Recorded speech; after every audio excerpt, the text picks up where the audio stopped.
తొలకరి జల్లుకు తడిసిన నేల మట్టి పరిమళాలేమైపోయెర వాన పాములు నత్త గుల్లలు భూమిలో ఎందుకు బతుకుతలేవు పత్తి మందుల కత్తర వాసన రాయి పంట పొలాలల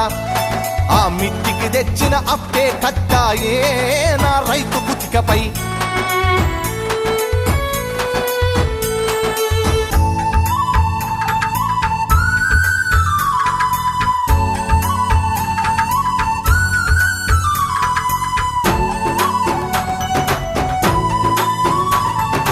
హరిశ్చంద్రపజ నాటకాల పంతులారు మోనియం చెదలు పట్టినది యక్షగానము నేర్పే పంతులు ఉప్పరి పనిలో తట్టబట్టినడు యాచకులు నా బుడగా సంఘాలు ఈ పల్లెల నిలిసి దేవా